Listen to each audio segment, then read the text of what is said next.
Have you ever been looking at something, focusing or concentrating hard on a thing, when from the corner of your eye you see movement, and then you look up thinking someone is there in the room with you, only to find the same empty room you were in before? But you could have sworn that you saw something move, didn't you? You can't be seeing things. Are you going crazy? No, you're not. If you have ever experienced something like this, chances are you probably live close to where I am.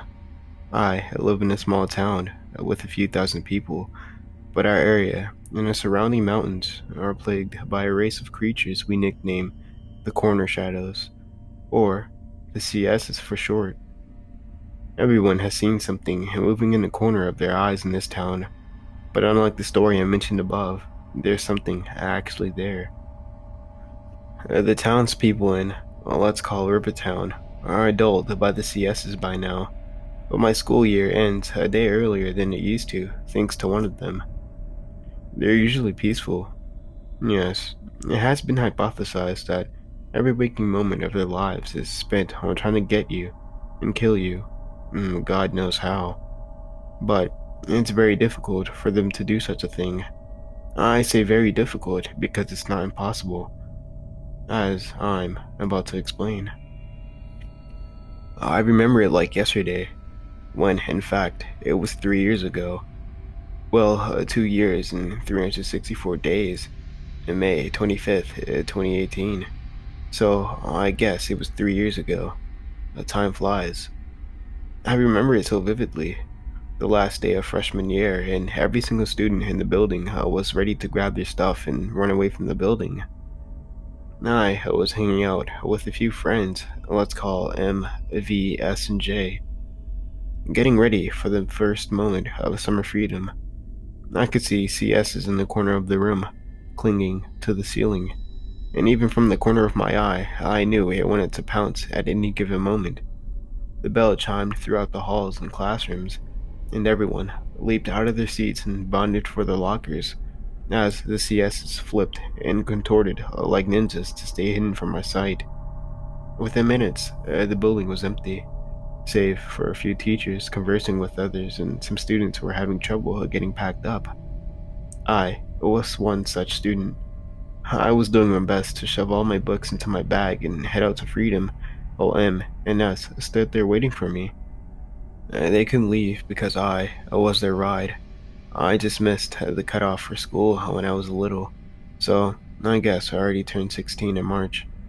So they were trying not to ditch me and walk home. I finally was able to zip up my bag and sprint out the front doors, heading for my car. As I reached my car, I suddenly became aware that my phone wasn't in my pocket. Embarrassed, I yelled, "Oh crap, I must have dropped my phone." To which M and S both responded with an audible groan. I tossed my keys to S and told him to pull the car up to the front doors as I made a U-turn. Entering the front doors back into the building, I passed V and J, who waved to me and said we should meet up at the diner down the street, but I didn't bother answering, because I knew they were going to text me later after I found my phone. I skipped through the maze of hallways, retracing my steps and scanning the ground for a shiny purple object. I finally found it, laying on the floor in front of my locker as I turned a corner. I knelt down to pick it up, but as I did, I saw a classmate standing farther down the hallway, staring at the corner of the long room. I recognized him. Let's call him N. One of the only people in the school I didn't like. He was never nice to me in grade school, and we had nothing in common, so I never hung around him. When we were together, though, he was always pretty rude to me and making jokes and telling me how nerds should never get the privilege to be in his presence. I looked up from my crouching position to see what N was staring at, but to my surprise, there was nothing there. I could see a couple of CSs over me, even in my peripheral. N? I asked, but he didn't move. He just kept staring at the corner. I made a face that said, "Alright, weirdo, I'll see you later," and then turned to leave. As I did, though, I noticed a CS sticking to the ceiling in front of N. and soon realized that that was what N was staring at. I don't know why, I don't know how, but he saw it. He was staring right at it.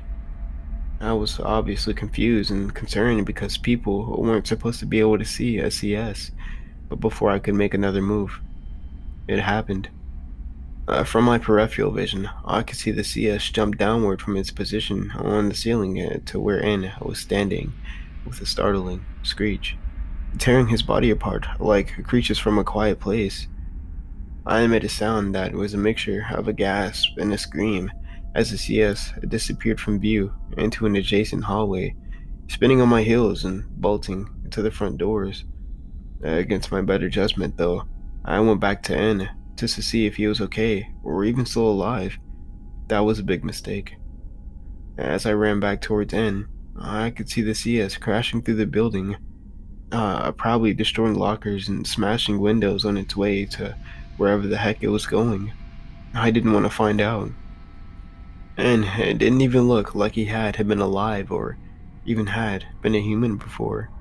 He had been split into two by the CS, and his lifeless body lay sprawled across the floor, blood staining the tiles below him.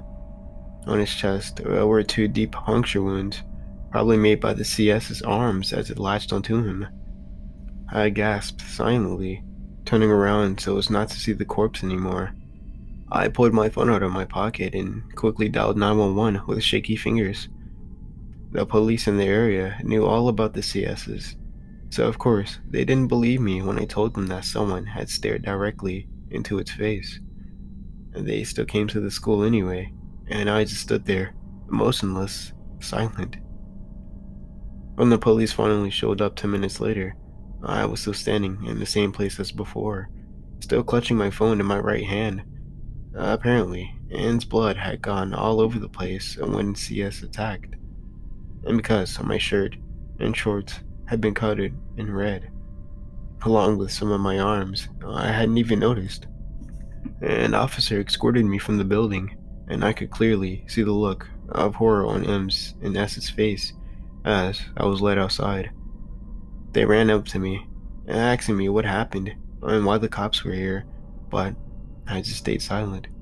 I couldn't give them an answer. The officer took them home in his squad car a few minutes later, but told me I should stay here to talk to some officers. I told them the entire story, but they were still skeptical. Unfortunately, I was the only person who saw it because the CSs can't be seen on video for some reason. So, after getting a new set of clothes, they sent me home. The last day of sophomore year went smoothly. It was a Friday, May 24th, because there was no pattern yet. When I took M and S home, though, I heard the worst story. 3 other students had died from similar circumstances when they were leaving the building. One was hanging from the ceiling by his shoelaces, another had been stuffed into a locker, and the third was thrown through a window from the second floor. I had flashbacks to that year prior, and I even knew one of the students that was killed. I just hadn't talked to them earlier that day.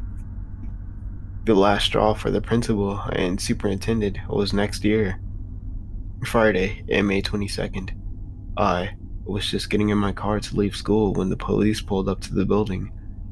Apparently, another 7 students had been killed in the same room just minutes after I exited the building.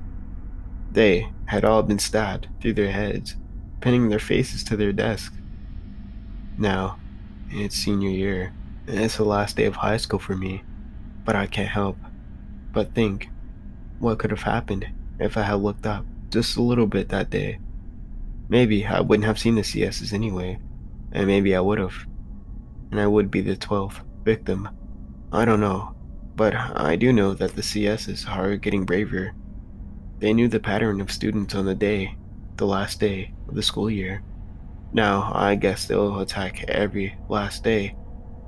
Lately, I've also been noticing strange details about the CS's appearance than I did before, as if they're slowly coming into better view.